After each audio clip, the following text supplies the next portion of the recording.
اپنے اپنے تنکو تن کے کیسے نمائندے نکلے کرب و بلا کے تپتے بن میں چھانٹ کے جن کو لائے حسین کر لیا اور میرے ساتھ انصاف سے کام دیا تو یہ تمہاری خوش قسمتی ہوگی، اور تم جان جاؤ گے کہ میری مخالفت کے لیے تمہارے پاس کوئی وجہ ہے ہی نہیں، اور اگر تم نے میری بات قبول کرنے سے انکار کر دیا اور انصاف سے کام نہ لیا تو شوق سے اپنی تمام طاقتوں کو جمع کر لو، اپنے سارے ہم خیالوں کو اکٹھا کر لو، اور پھر پوری طاقت سے بغیر ذرا سی بھی مہلت دیے ہوئے مجھ پر ٹوٹ پڑو، میرا خاتمہ کر دو۔ میرے لیے وہ پروردگار کافی ہے جس نے قرآن کو نازل کیا، اور وہی اپنے نیک اعمال بندوں کا مدد کرنے والا ہے۔ وہ اہل حق کی تشنہ دہاں مختصر سپاہ، باطل کا وہ ہجوم کہ اللہ کی پناہ،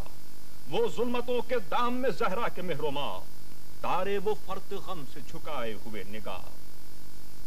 وہ دل بجھے ہوئے، وہ ہوائیں تھمی ہوئی، وہ ایک بہن کی بھائی پہ نظریں جمی۔ صبح عاشور واضح ہو گیا تھا کہ حسین کی فوج بہت کم ہے، اس کے مقابلے میں یزید کی فوج بہت زیادہ ہے، لیکن کیا یہ تعجب کی بات نہیں کہ ان تمام حالات کے نامساعد ہونے کے باوجود حسین کی چھوٹی سی فوج سے ایک فرد بھی یزید کی فوج میں جا کر شامل نہیں ہوا، لیکن تاریخ مجھے بتاتی ہے کہ یزید کی فوج سے کم از کم 13-14 اشخاص ایسے تھے جو صبح عاشور یا صبح عاشور سے قبل تمام حالات کو دیکھتے ہوئے، ان کو سمجھتے ہوئے کہ دوسری طرف خطرہ ہے جان کا، دوسری طرف پانی نہیں ہے، دوسری طرف بھوک ہے، دوسری طرف کمی ہے ہر چیز کی، وہ یزید کی فوجوں کو چھوڑ کر امام حسین علیہ السلام کے ساتھ حامیل ہے۔ تو اس سے ظاہر ہوتا ہے کہ حسین علیہ السلام نے جو راستہ اختیار کیا ہے اس میں ایک بات یہ ہے کہ حالات کے نامساعد ہونے کو بہانے کے طور پر استعمال نہ کیا جائے، بلکہ اسے بدلنے کی کوشش کی جائے، چاہے اس میں کس قدر دقتیں ہی سامنے کیوں نہ ہو۔ اور تاریخ مجھے بتاتی ہے کہ حسین علیہ السلام نے جو راستہ اختیار کیا ہے اور حالات کو بدلنے کی کوشش کی، اس میں وہ کامیاب ہوئے ہیں۔ لَبَرَزَ الَّذِينَ كُتِبَ عَلَيْهِمُ الْقَتْلُ إِلَى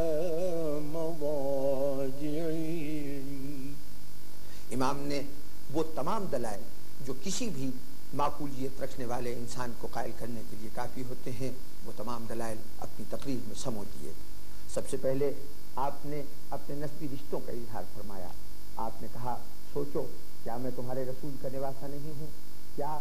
حضرت حمزہ میرے باپ کے چچا نہیں ہیں؟ کیا حضرت جعفر طیار خود میرے چچا نہیں ہیں؟ اور کیا میں رسول کے وسیع، رسول کے بھائی علی بن ابی طالب کا فرزند نہیں ہوں؟ کیا یہ اتنی بہت سی نسبتیں اس بات کے لیے کافی نہیں ہیں کہ تم میرے خون بہانے سے باز آؤ؟ یہ دلیل اگر نصارہ کے سامنے کی جاتی، اگر یہودیوں کے سامنے کی جاتی، غیر مسلموں کے سامنے کی جاتی تو شاید ان کے لیے کوئی اہمیت نہ رکھتی، لیکن جو کلمہ گو ہے، جو جناب رسالت مآب صلی اللہ علیہ وآلہ وسلم سے ہدایت یافتہ ہے، اس کے لیے اس دلیل کے بعد سر اٹھانے کی جرأت اور ہمت کا مظاہرہ یقیناً شیطان کے راستے پر چلنے کے مترادف ہے۔ لیکن امام نے اس دلیل پر اکتفا نہیں کیا، اس کے بعد امام نے قانونی دلیل دی کہ بتاؤ کیا میں نے کسی کا خون بہایا ہے جس کے قصاص میں تم مجھے قتل کرنا چاہتے ہو؟ کیا میں نے کسی کا مال تلف کیا ہے کہ تم اس کے لیے میرے خلاف سفارہ ہو؟ کیا میں نے کسی کے جسم پر کوئی زخم لگایا ہے کہ جس کا بدلہ لینے کے لیے تم یہاں پر جمع ہو؟ ان سوالوں کے جواب میں سناٹا بتا رہا تھا کہ کسی کے پاس کہنے کے لیے کوئی دلیل نہیں ہے۔ پھر امام علیہ السلام نے ایک اور دلیل دی جو کسی مسلمان کے لیے ایسی دلیل نہیں تھی کہ جسے نظر انداز کیا جا سکے۔ امام نے ارشاد فرمایا کہ کیا جناب رسالت مآب صلی اللہ علیہ وآلہ وسلم نے، میرے جد نے، کیا یہ نہیں کہا تھا کہ میں اور میرا بھائی دونوں جنت کے سواروں کے سردار ہیں؟ اور اگر تم نے یہ جملہ نہیں سنا تو آج جابر ابن عبداللہ انصاری تمہارے درمیان موجود ہیں، سہل ابن سائدی تم میں موجود ہیں، زید ابن ارقم تم میں موجود ہیں۔ ان اصحاب رسول سے جا کر پوچھ لو، یہ بتائیں گے کہ میں جو کچھ کہہ رہا ہوں وہ درست کہہ رہا ہوں۔ اور پھر جب یہ قول رسول موجود ہے تو پھر میرے خون بہانے کا کوئی جواز باقی رہ جاتا ہے۔ ہاں اے حسین مصلح افکار مرحبا، اے بے نیاز رق و بسیار مرحبا، اے تیغ انقلاب کی جھنکار مرحبا، اے دست کردگار کی تلوار مرحبا، تو نے لہو سے شمع جلا دی عقول کی، ہوتا نہ تو نبض نہ چلتی اصول کی۔ تاریخ کے تمام میدان میں حسین یزید کے مقابلے میں اعلان جہاد کرتے ہوئے نظر آتے ہیں، اور ہر دور کی تاریخ جو ہے وہ حسین سے عزت نفس کا سبق حاصل کرتی ہے۔ کچھ ایسے لوگ کہ جو اپنے سینے میں ضمیر رکھتے تھے، جن کے دل بیدار تھے اور جن کا ذہن سوچنے کی صلاحیت رکھتے تھے، ان کے ذہنوں میں مسلسل ایک انقلاب برپا تھا۔ امام حسین علیہ السلام کے اس خطبے نے اس انقلاب کو عملی صورت دے دی، اور چنانچہ حر ابن یزید ریاحی جیسے لوگوں نے لشکر عمر ابن سعد کو چھوڑ کر امام حسین علیہ السلام کی جماعت میں شمولیت اختیار کر لی۔ کتنی عجیب بات ہے، دنیا کی راحتوں، دنیا کے آرام، دنیا کے سکون اور ہر وہ چیز جس کو حصول کی انسان خواہش کرتا ہے، ان سب کو ٹھکرا کر ایک شخص موت کو گلے لگا لے۔ اگر تنہا حر نے یہ قدم اٹھایا ہوتا تو آج تاریخ میں یہی قدم حق کی صداقت اور حق کی قوت کی سب سے بڑی دلیل ہوتا، لیکن حر تنہا نہیں آئے۔ تاریخ نے ہمیں ناموں کی ایک طویل فہرست دی، کم از کم 8 ایسے افراد جو الگ الگ اپنے طور پر یہ فیصلہ کرنے والے ہیں کہ ہمیں ابن زیاد کے لشکر کو ترک کر کے امام حسین علیہ السلام کے ساتھ شامل ہو جانا چاہیے، یعنی گویا زندگی کی راحتوں کو ترک کر کے حق کے اس راستے کو اختیار کرنا چاہیے کہ جہاں جان دے دینا ان کے لیے معمولی بات تھی۔ الذين إذا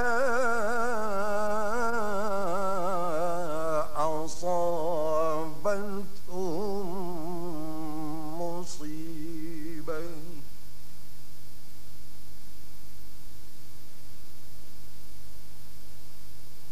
قالوا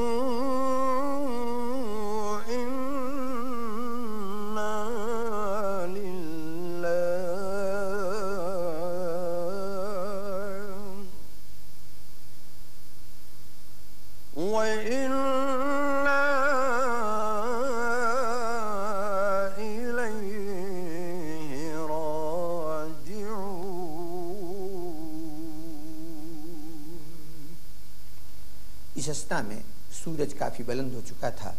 کربلا کے میدان میں ہر طرف دھوپ ہی دھوپ تھی۔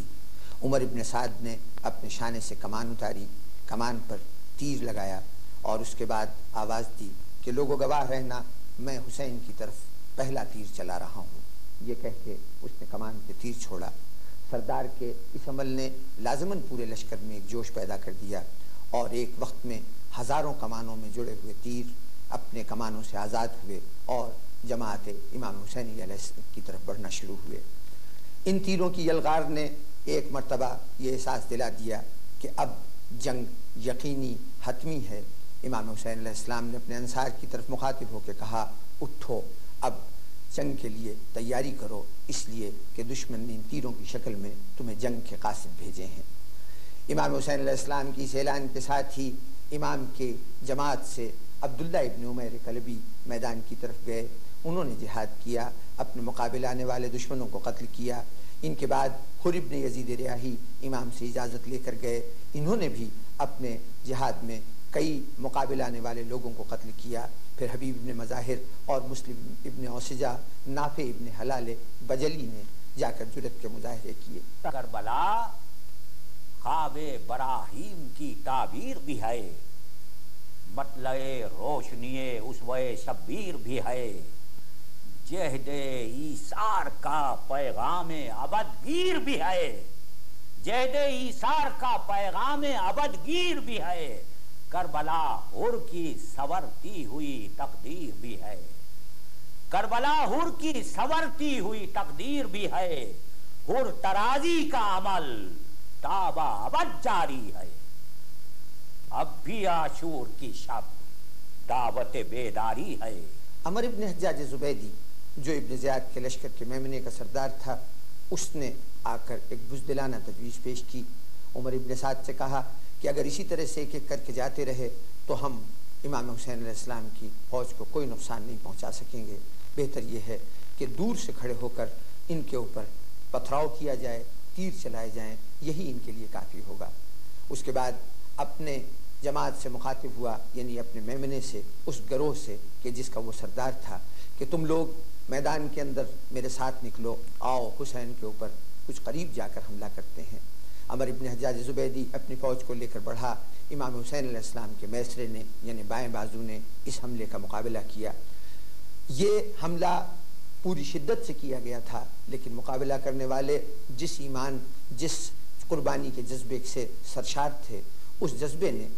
اس قوت کو ان کے رگ و ریشے میں بھر دیا تھا کہ انہوں نے جوابی طور پر حملہ آوروں کو پیچھے دھکیل دیا۔ لیکن یہ لشکر تو واپس چلا گیا، یہ حملہ آور تو واپس چلے گئے۔ امام نے جب پلٹ کر دیکھا تو رسول خدا صلی اللہ علیہ وآلہ وسلم کا ایک بوڑھا صحابی اور امام حسین علیہ السلام سے بے پناہ عقیدت رکھنے والا ایک بزرگ مسلم ابن اوسجہ فرش خاک پر لوٹ رہا تھا۔ جناب امام حسین علیہ السلام حضرت مسلم ابن اوسجہ کے پاس گئے، چند لمحے حضرت مسلم سے گفتگو ہوئی اور جناب مسلم ابن اوسجہ اس دنیا سے رخصت ہو گئے۔ واقعہ کربلا کے پہلے شہید مسلم ابن اوسجہ ہیں۔ اس کے بعد پھر انفرادی جنگ شروع ہوئی، ایک ہی سپاہی جاتا تھا، داد شجاعت دیتا تھا، اور جب کئی مقابلے آنے والوں کو قتل کر دیتا تھا تو پھر کئی افراد ایک ساتھ حملہ کر دیتے تھے۔ کئی مرتبہ یوں بھی ہوا کہ مجاہد مبارز طلبی کے باوجود مقابل نہ پاتا تو گھوڑا دوڑاتا ہوا فوج مخالف کے اندر گھس جاتا اور وہاں شہید ہوتے ہوتے بھی کشتوں کے ڈھیر لگا دیتا۔ امام حسین علیہ السلام کی جماعت کے 10 افراد یکے بعد دیگرے اس معرکے میں شہید ہو گئے۔ امام حسین علیہ السلام کے ان سواروں کے مسلسل حملوں نے کم از کم عمر ابن سعد کی فوج کے سواروں کے دستے میں بے پناہ کھلبلی پیدا کر دی تھی۔ ایک خوف و ہراس کا عالم تھا۔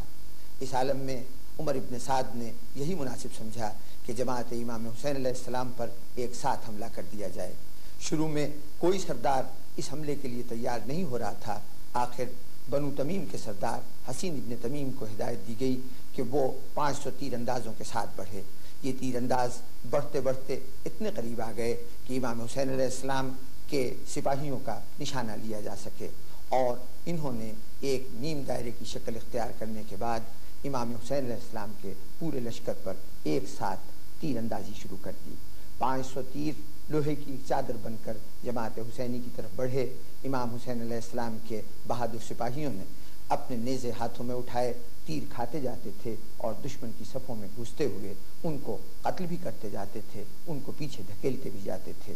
کم و بیش 1 گھنٹے کی تگودو نے اس حملے کو پسپا کر دیا، لیکن حملے کے پسپائی کے بعد جب امام نے پلٹ کر دیکھا تو آپ کے چھوٹے سے لشکر کے 50 جوان اس معرکے میں کام آ چکے تھے۔ انسان کو عظیم بناتی ہے کربلا، تہذیب رد ظلم سکھاتی ہے کربلا، فطرت کو روشنی سے سجاتی ہے کربلا، فطرت کو روشنی سے سجاتی ہے کربلا، ذہنوں میں آفتاب اگاتی ہے کربلا، ذہنوں میں آفتاب اگاتی ہے کربلا، منسوب ہو جو فکر حسینی بیان سے، برسے مہو نجوم بشر کی زبان سے۔ حملہ اولا کی خوریزی سے میدان کربلا رنگین تھا۔ اس میدان کو امام کے ایک صحابی ابو ثمامہ سیداوی نے اپنی زندگی کا آخری مسلح بنانا چاہا اور خدمت امام میں آ کر عرض کی کہ مولا نماز ظہر کا وقت ہو گیا ہے، ہم چاہتے ہیں کہ آپ کے ساتھ نماز پڑھ لیں اور اپنی زندگی کی یہ نماز آپ کی اقتدا میں ادا کر لیں۔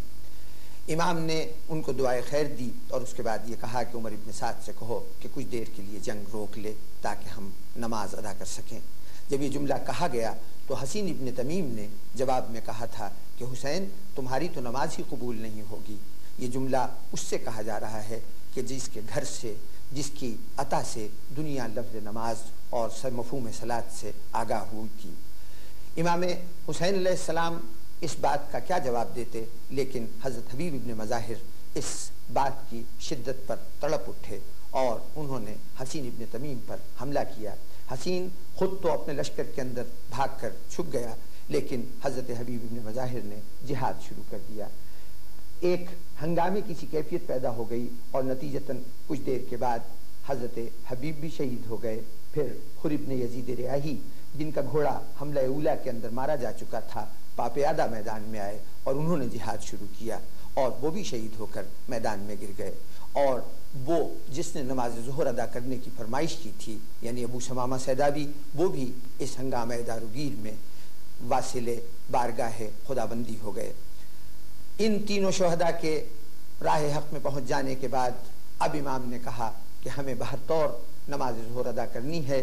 دو اصحاب کو حکم دیا، سعید ابن عبداللہ حنفی کو اور زہیر ابن قین کو، کہ وہ آگے کھڑے ہو جائیں اور باقی جماعت ان کے پیچھے کھڑے ہو کر نماز ادا کرے گی۔ امام نے نماز شروع کی، دشمن نے اپنے کمانوں میں تیر جوڑ جوڑ کر امام کی طرف پھینکنے شروع کیے اور امام کے یہ دونوں جوان آگے بڑھ بڑھ کر ان تیروں کو اپنے سینوں پر روکتے رہے۔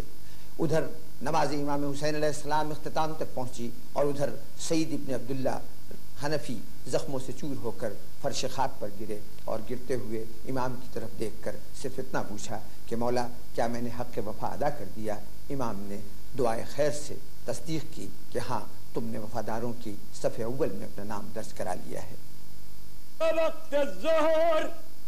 نرالی ادائے ناز و نیاز، حسین اور حسینی مجاہدوں کی نماز، وہ بندگی کا نیا رنگ اور نیا انداز، وہ غازیوں میں نئے انقلاب کی آواز، خوشی سے گرم زمین پر قدم جمائے ہوئے، وہ بھوک پیاس کو ہنس کر گلے لگائے ہوئے، وہ بھوک پیاس کو ہنس کر گلے لگائے ہوئے، وہ فوج شام سے تیروں کی مستقل بوچھار،